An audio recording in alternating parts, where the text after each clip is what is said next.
Welcome to Season 4 of the Widow Podcast. I'm Karen Sutton, the Widow Coach, and I'll be supporting you through the loss of your life partner so you can find a more positive way through your grief.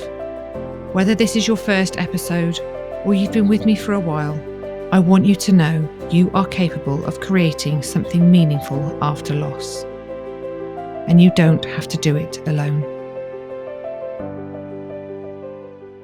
Hello and welcome back to another episode of the Widow Podcast. Today you just have me, little old me, doing this all by myself.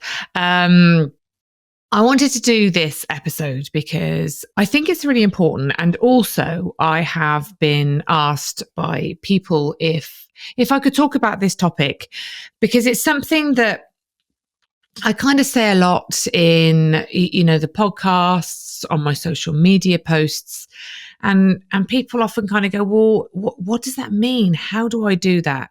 How do I show up for myself in grief?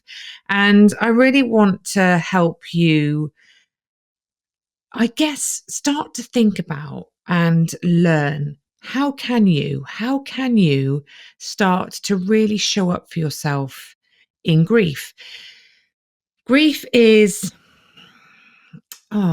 it's all encompassing, isn't it? It literally, it takes over. It turns our world upside down, inside out.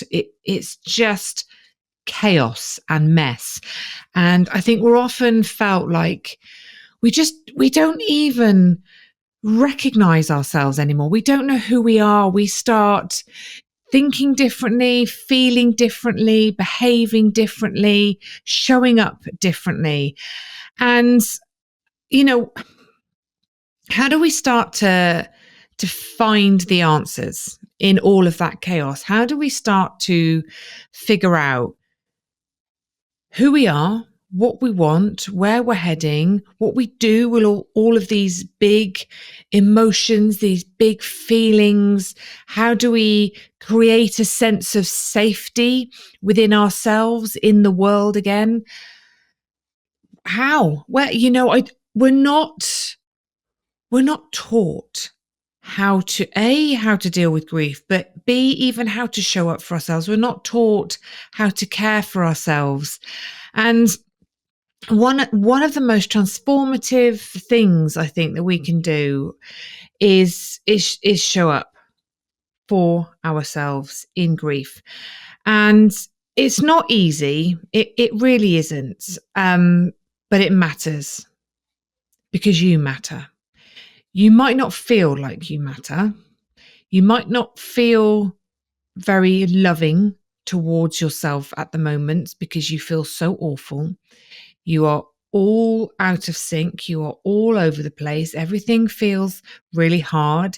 You may, be constantly kind of thinking that you're getting it wrong, that you're being pathetic, that nobody wants to be around you. All these things that we tell ourselves, because grief can feel like it takes so much from us. And it does, that there is a lot that it takes, including that sense of self that we have, our identity. So much is lost. I just, myself, reflecting on my journey. When Simon was alive, I was a wife, I was a co-parent, I was a midwife, I had a job, I had a life, we had plans. And then one day, out of the blue, Simon dies, and I'm no longer a wife, I'm a widow. I'm not a co-parent, I'm a solo parent. And I'm no longer a midwife. I've lost so much of my identity, of who I am. But in this episode, I want to just gently invite you to start thinking about how you can start to show up for yourself. Not perfectly. This is never about being perfect. I really want to emphasize that point, because I think sometimes we think, when we learn something new, when we're trying to adopt a new behavior, we put a lot of pressure on ourselves to do it perfectly. A bit like, when you start going to the gym and you think, right, yeah, I'm going to get fit, I'm going to get strong, and I'm going to go to the gym 4 times a week. And you're good for a couple of weeks. And then the third week, maybe you've only been twice. And then you start that, oh, God, I knew I couldn't do it. It's stupid. I can't keep it up. I'm no good at this. Why? That's just life. You went twice. Do you know? Even if you went once, you're doing your best, and then you just kind of get back on it the following week where you can. We're very quick to throw in the towel and to stop because we've set very high expectations. The bar is raised, and we have to meet that level of expectation. And if not, we've got it wrong, we're useless, and we give up, we throw the towel in. And it's not about being perfect, it's just about being consistent. Now, that consistency can look messy, but recognize you're doing your best and just taking the time to keep checking in with yourself, keep reminding yourself. And a really good way to start these things is by habit stacking. So, if there's something that you already do in your day, things like brushing your teeth, going to the toilet, making a cup of tea, opening the fridge door, getting in your car to go somewhere, where these habits already exist, tag something onto the back of it. So, if when you brush your teeth in the morning, have a post-it note in your bathroom mirror that reminds you to do something that you want to do. And that might be to just stop, take a few breaths and check in with yourself. It might be some affirmations. It might be a reminder, what are you doing for yourself today that's for you, that is for your well-being? Every time you make yourself a cup of tea, can you remind yourself to take 5 minutes to go and sit outside? Maybe there's a certain time of day that you go, I'm going to go and take 20 minutes and do some journaling or meditate or just sit in the garden. But where can you stack the habits, because you've already got something there that reminds you to do the thing, and then that's how we can help ourselves to create new habits and new things. But just making one change, one shift, it can change everything. And by doing one thing, if you just take one thing from this podcast episode, you can then build momentum, and that will keep you moving, because you'll notice the difference that it makes when you start doing one thing. And then you'll think, right, okay, I can do it. I can make a difference in small ways. And then we're inclined to do more. So, showing up for ourselves sends a powerful message to our brain, to our body.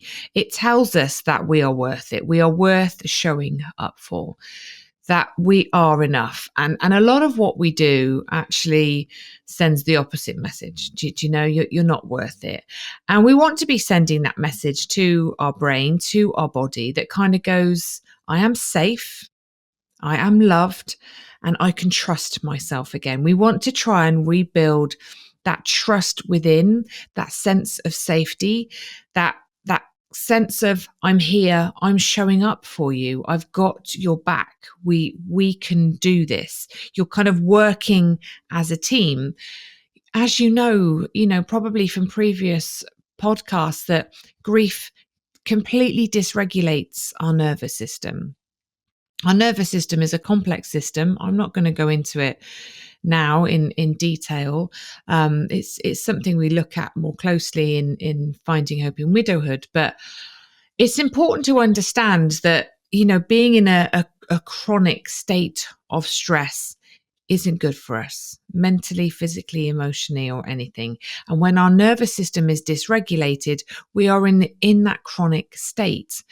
And it throws everything into chaos. And you'll notice if your nervous system is dysregulated, because you'll constantly feel like you're on the edge, and it's just you're always ready to pounce, to jump, to escape, to leave. You can't quite settle. There's just this sense of, unrest within you. You know that just, you can't just breathe and be, because there's this constant feeling of anxiousness within you. You might feel completely disconnected, so very, very tired, which is a common thing in grief anyway. So it's quite hard to tell. Maybe a little bit numb, but just this sense of feeling unsafe, feeling on the edge, feeling anxious. And that's not because you're doing anything wrong. That's not because you're useless. It's that your nervous system is doing its best to keep you safe. It wants to support you. And if we can start to meet ourselves with compassion, with kindness, with empathy, with understanding, if we can just take that moment to pause, which I know is hard to do, because in those pauses comes the thoughts, the emotion, the feeling, the fear. I I get it. It's hard. It is really hard to do, but this is where it's important that we just take small moments, tiny moments, a minute at a time, and we build on them, and we start to just build that sense of safety and trust within, that we can take a moment to pause and listen to what our body, our brain wants us to know, rather than push ourselves or suppress things, push them aside. In doing the pausing, the listening, we start to rebuild that sense of internal safety. And when we start to feel safer within ourselves, that's when healing becomes possible. Whilst we're living in that state of chronic stress, dysregulation, fear, it's very hard to really think about healing. So it's bringing in practices that teach us that we matter, that we can be there for ourselves. We can learn to be our own best friends, even in the darkest moments. And, this is what starts to calm the chaos inside. Imagine grief like a storm. It's loud, it's chaotic, it's disorientating, and it's hard, right? You can't stop the storm, okay? It's coming, it's there. We can't control the weather. But what we can do is find some shelter in that storm. We can find the shelter wherever we find it. We can grab a blanket, we can wrap ourselves in the blanket, we can light the candle, and we can just hold ourselves in that space and wait for the storm to pass, because it will. These grief, in the first few months is intense, and it can be hard to find the lighter moments, but they are there if you allow yourselves to see them. And much like a storm, those really heavy, griefy, horrible moments, they will pass. They do pass. And I'm not saying that everything suddenly becomes like a gorgeously bright, sunny day and the birds are singing and there's rainbows and everything's lighter and feels amazing. It's not that. But if we can just learn to support ourselves in that storm rather than fight it, trying to escape it, push it away, think of all the energy that it would use to try and escape a storm. Okay, it comes back to that David Kessler analogy, which I've shared before, and he talks about the buffaloes, and he was doing some research or looking at research when he was writing his Finding Meaning book, and they were looking at the animals in the wild, and what they noticed was so many of the animals tried to escape and run away from the storm, but the buffaloes, they ran into the storm, because the storm passed, and by going into it, they were out of it the other side, and they were done. But all the other animals were still trying to run away from it and escape it. You can't. It's there, and it's coming, and it needs its time and space. And how can we show up for ourselves in that time in the best way, with love, with compassion, with care, that uses our energy in a way that is loving and supportive?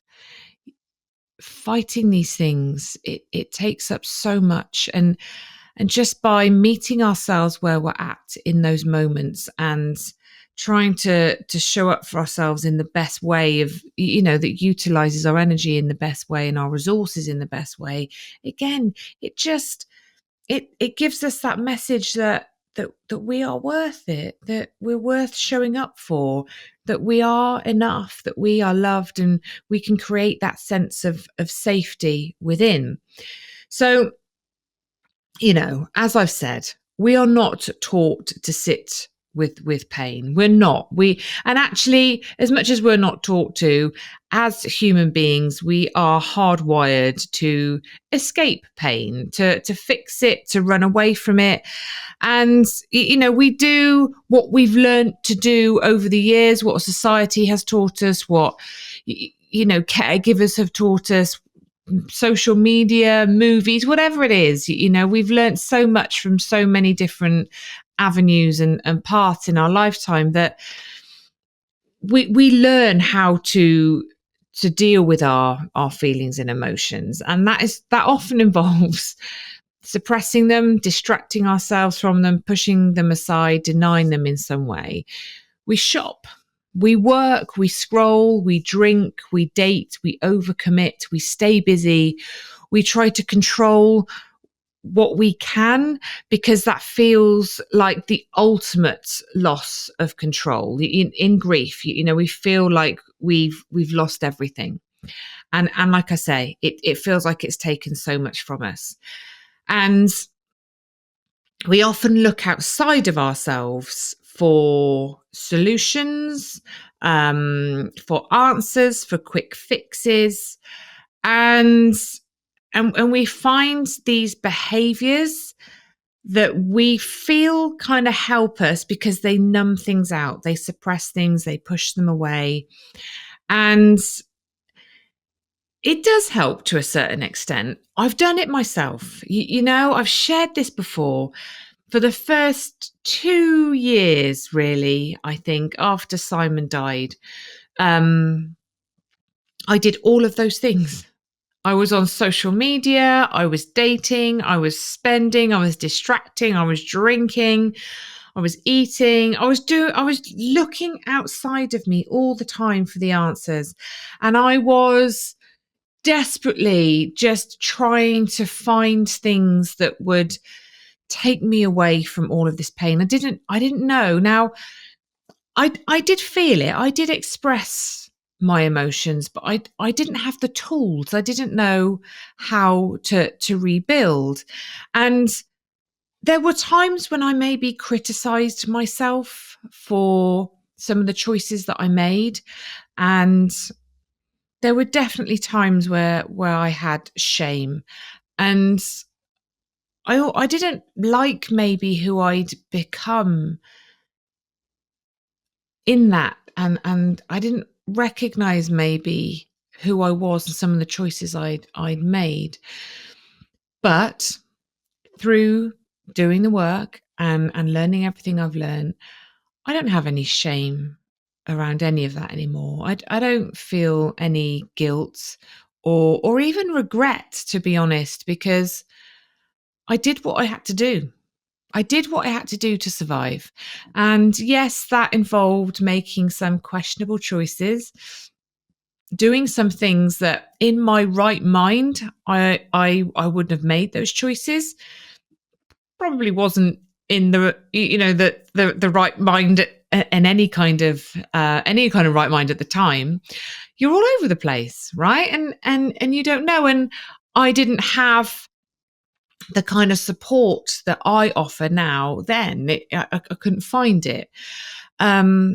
So you you create these behaviors, these strategies to help you, and they do help us cope. If I hadn't have done all the things that I'd done, I wouldn't have got from where I was to where I got to, that then helped me make the decision to get some coaching, which changed the trajectory of my life. And if I hadn't have made that choice, I probably wouldn't be sat here doing this right now. So, I don't regret any of that. I don't have any shame over it.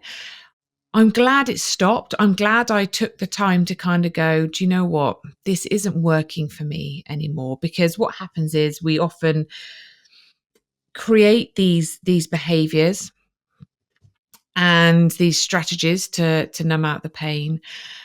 And we just keep doing them because our brain likes what it knows. It likes that familiarity. So we keep doing the same thing over and over again. But that can often keep us stuck. It can keep us in those emotional loops, and we can be held in that discomfort longer than we need to be. Making change is hard. Your brain will fight you on it, because even though what you're currently doing may not be working for you, and it may not be serving you, it's familiar.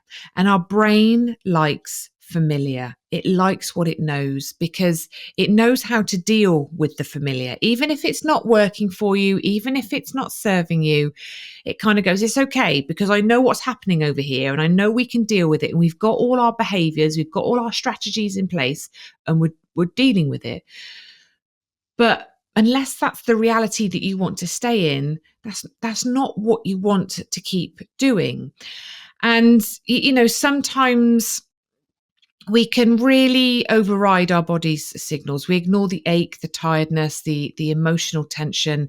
We think we know better. We spend a lot of our time in our head trying to make logical sense of everything, and trying to find reasons why we should or shouldn't do something, or should or shouldn't feel a certain way or think a certain way. We have to remember that our body is always communicating with us through aches and pains, through feelings and emotions. But we stop listening. And when we stop listening, we feel more disconnected than ever. And I want to help you to learn how to show up for yourself so that you can start to listen. Because remember, there is no one right way through this grief thing. I can't sit here and give you a step-by-step process. I can share so much with you. I can give you tools, tips, strategies, all the things that I've learned. I'm happy to share.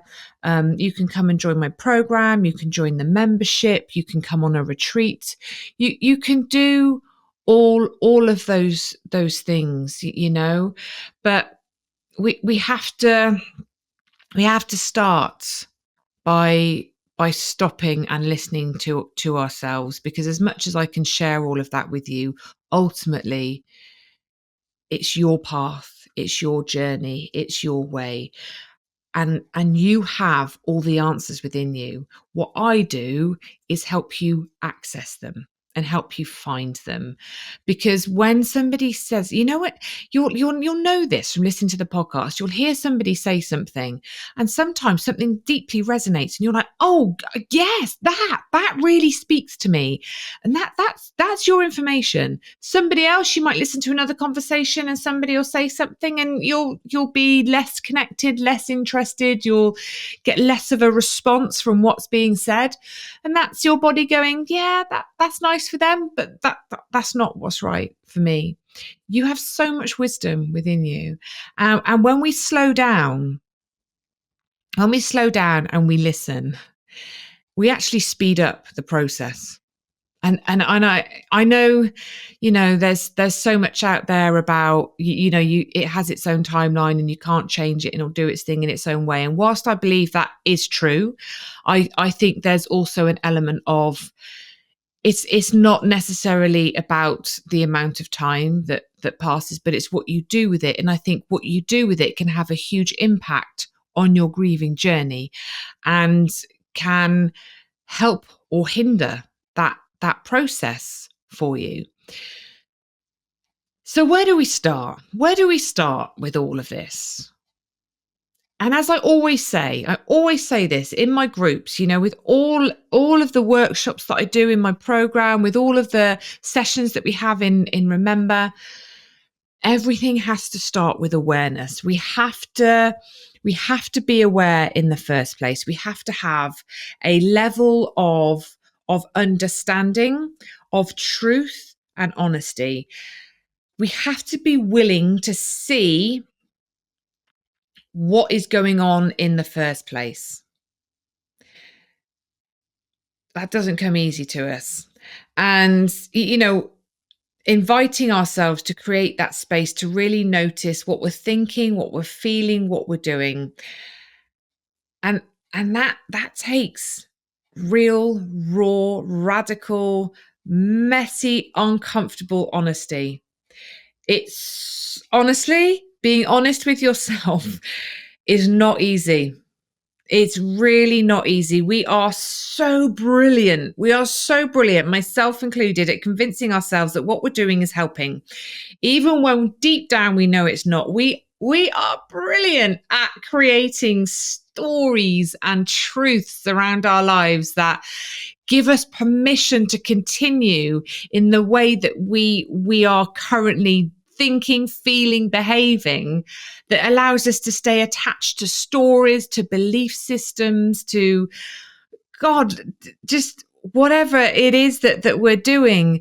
And we like to be right. Our brain likes to be right. And we've spent a lot of our lives convincing ourselves of certain things. And we don't want to be wrong. We've got an ego. We've got an ego that's kind of going, no, you need to validate yourself. You need to know that everything that you're doing is right. Convince yourself. And we can convince ourselves. I mean, you must all know somebody that has convinced themselves of something that is just so far from the truth, it's ridiculous. We all know people that will say, "Oh yeah, I'm a really open book," or "Yeah, I love it. I'm really up for an adventure," or trying something new, going out for a laugh. "Yeah, I love people. I love being around people. It's amazing." And these people are doing the exact opposite, but they've convinced themselves of a story, of a truth, and they believe it. They 100% believe it. You can convince yourself of anything. You tell yourself something enough times that will become your truth. It will, because your brain believes whatever you tell it. So you keep telling it the same story over and over again. That becomes your truth. That becomes your reality. And admitting to ourselves that we might have been wrong, that might not actually be true, that we could maybe do things a different way, deeply uncomfortable. Deeply uncomfortable. Everything about us is going, no, that's really hard. I don't want to sit with that truth. But awareness opens the door to choice. Awareness opens the door to a new reality. Awareness opens the door to healing, to inner peace, to truth, to authenticity, to love, to laughter, to a future. But we have to start there. So just, ask yourself, what do you reach for when the pain feels too much? What do you do? What's your behavior? When things start to feel hard, heavy, what do you do? And is that thing helping you to move forward? Or is it keeping you where you are? Is it keeping you in a loop? And ask yourself, when you do things, is this helping me or is it hindering me? Like, honestly, is this thing that I'm doing, it's a bit like, you decide you want to lose some weight. Okay. Halfway through the day, you find yourself in the biscuit tin. Just, is this helping me to do the thing that I want to do? Or is it keeping me in the place that I am that I don't want to be in forever? And every choice that you make, and again, we don't have to do this with everything. That would be exhausting. But, the big things, when you start to notice repeated patterns of behavior, What's it doing? Is that serving you? If you keep doing that thing, where will you be in a year's time?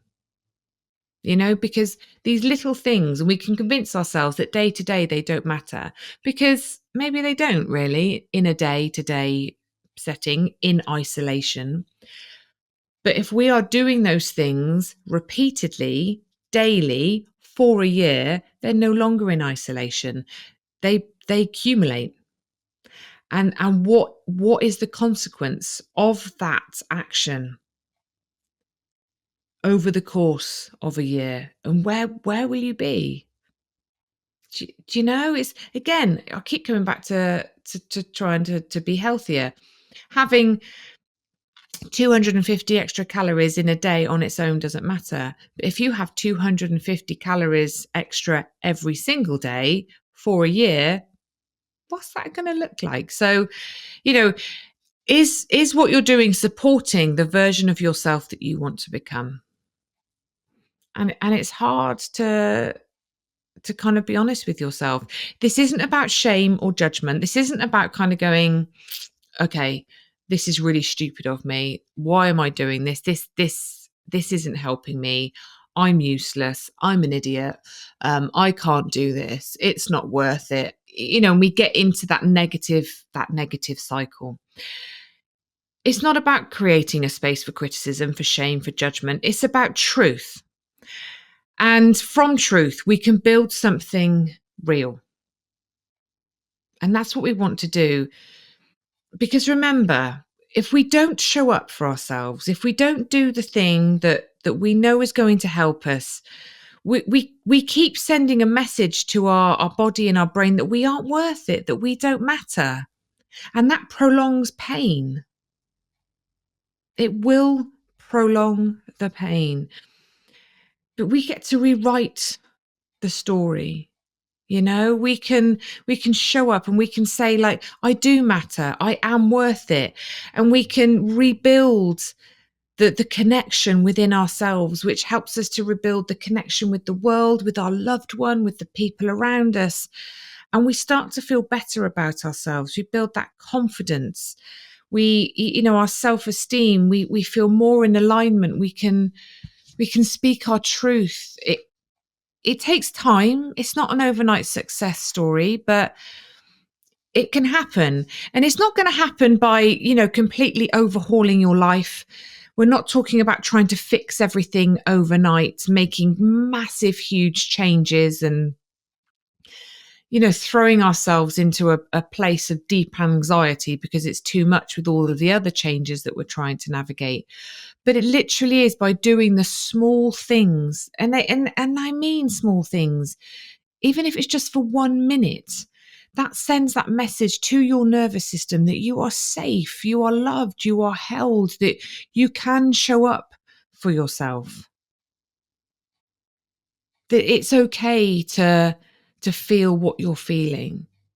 And that noticing, how these different choices and behaviors over time build and the cumulative effect of those things and how that feels. So a few things that you can do, and I'm going to just, if it's safe to do so and you can, I'm just going to take a minute right here right now. Okay, so if it's safe to do so, if you're not driving or anything, or maybe sat, just take a deep breath.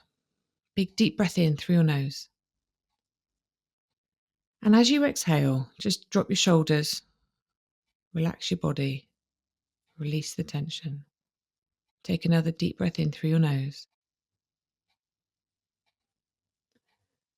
And again, releasing out any tightness, any tension. Just take your attention from the top of your head, gently scanning your body, going down, releasing all the muscles in your face, your shoulders, your chest, your belly, your hips, your legs, your arms, your fingers, your toes.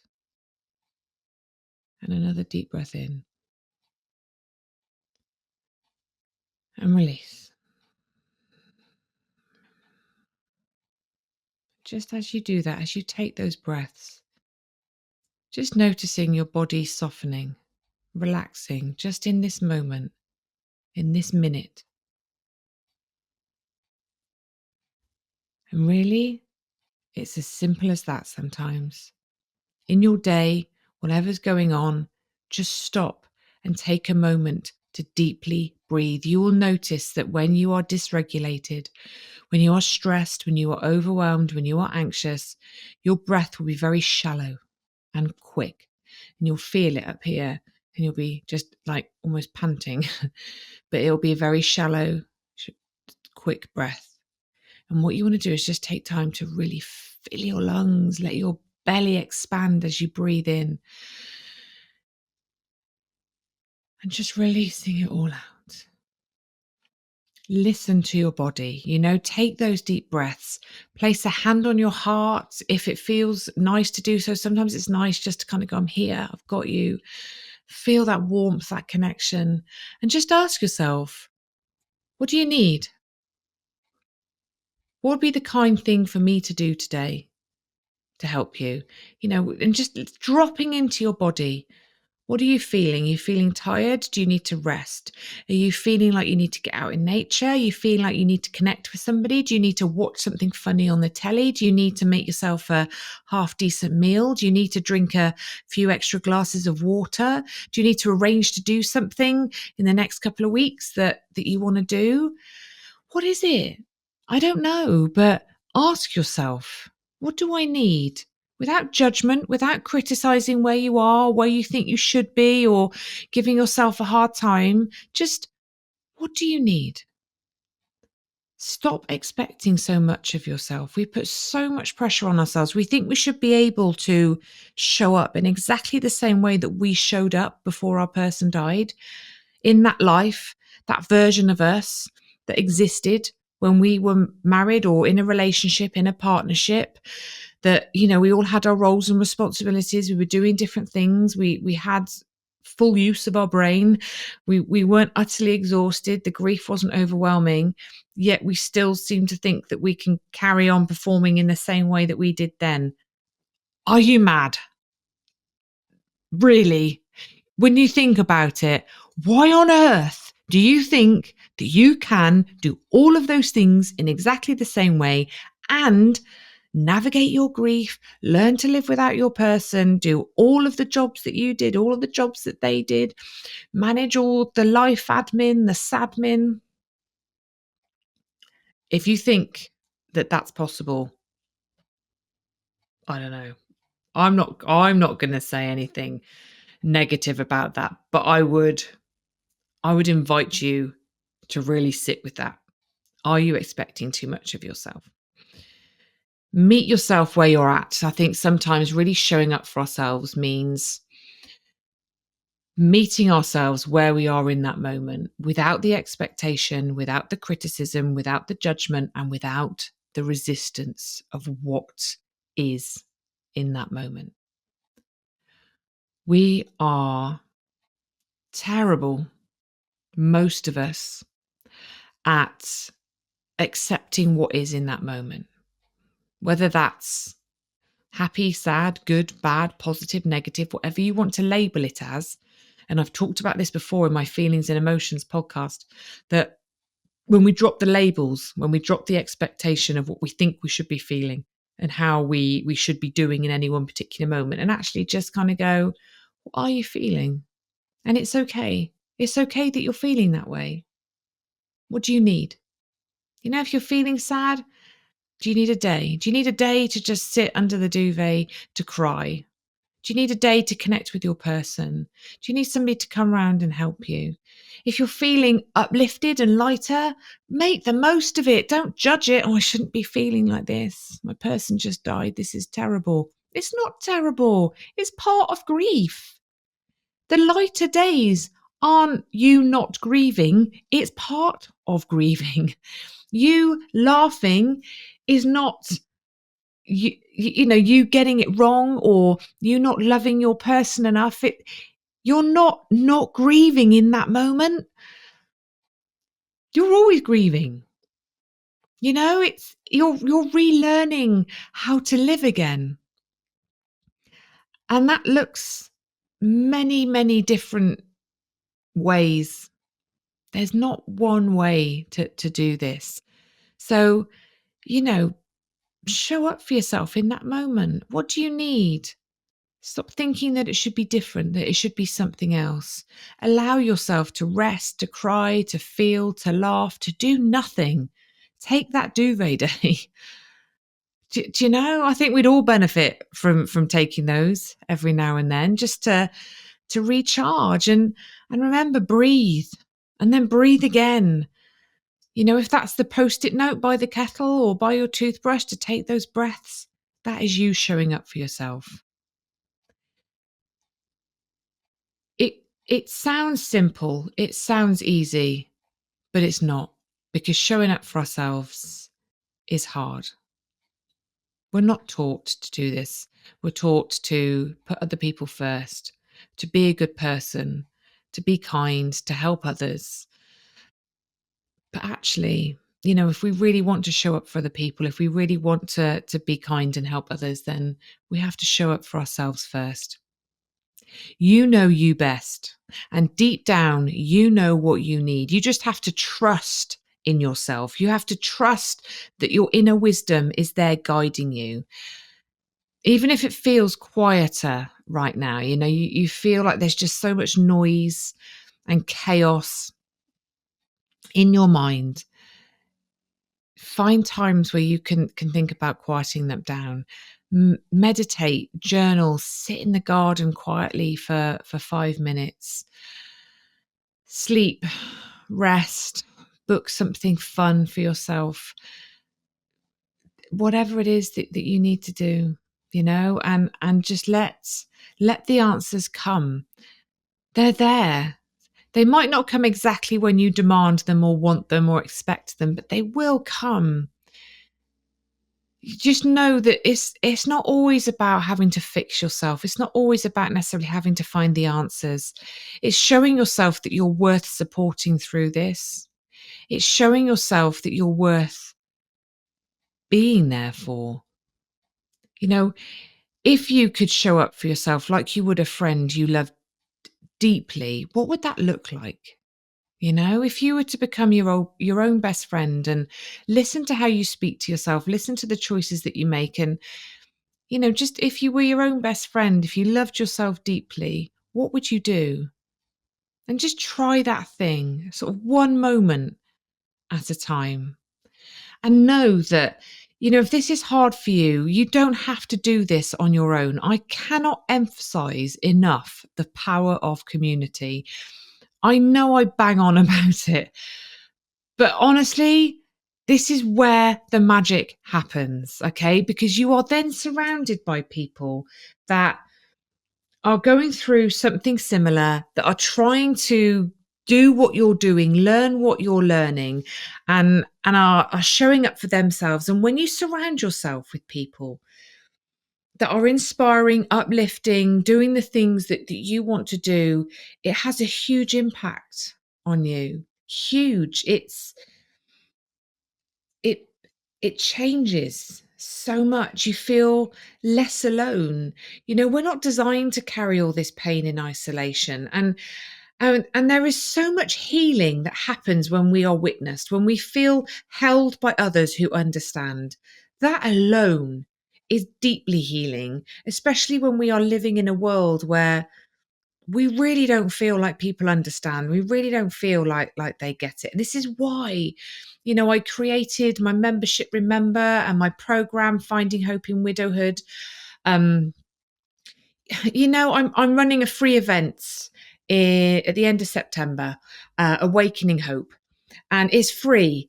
And if you've never been in any of my communities before, and you want to see what it feels like to be part of something, a community, and to be supported and guided and educated, and you know, you have tools shared with you, come and join Awakening Hope. It's completely free. It lasts for a week, and you can sign up for it. You can come and join it. We'll pop the link in the show notes. It's on my website, karensutton.co.uk. And you can decide if you know, off the back of that, if you want further support, you can come and join my 8-month program, Finding Hope in Widowhood, which is deeply transformative. This is where we do the really deep work. You know, this offers guidance, structure, tools. You can do it at your own pace. That there's no pressure. There's weekly calls. There's a worldwide community. You've got mentor groups. We've got guest speakers. There's modules to work through. There's bonus sections. Honestly, it's and you have access to this for the lifetime of finding open widowhood. There's also, remember, it's a community for widows who want ongoing gentle support, that space to feel seen, heard, and understood. It's such a beautiful space. Honestly, all of these things are to help you to come back to yourself, because the answers aren't out there, they're within you. And sometimes we just need a little help to help us access those answers and find our way. And if you listen to these podcasts and you find them helpful, you find them inspiring, uplifting, come, take that step and learn more about yourself and the communities and what we do, and just see the women in there. You will be blown away. And when you listen to other people sharing their stories and their experiences, and you get to witness them on their paths, it helps you to access parts of your journey that you wouldn't access by yourself, because other people awaken things within us. So, you can do this by yourself. You absolutely can. I'm not saying you can't. But if you want some support, if you want some help, if you want some guidance, some connection along the way, come and join us. Honestly, these spaces are magical. So as we close up this episode of the podcast, I just want to invite you to ask yourself, where are you not showing up for yourself right now? What does your heart or body need in this moment? Just remember taking that moment to take a few deep breaths and just checking in with yourself. What do you need? And how can you respond to that with love? Not criticism, not expectation, not judgment, with love, like you were your own best friend. Take a moment today, every day, to do one small thing that supports you. Maybe that's resting, maybe it's having a good cry, journaling, calling a friend, whatever it is. Let it be an act of care, an act of showing up for yourself, because you are worthy of your own love and support. If we can't give it to ourselves, it makes it so much harder for us to accept it from others. You are enough. You always have been. You always will be. And like I say, please do come and join us. If that feels like the right next step for you, we would absolutely love to welcome you in to Remember or Finding Hope in Widowhood that starts later in the year in October.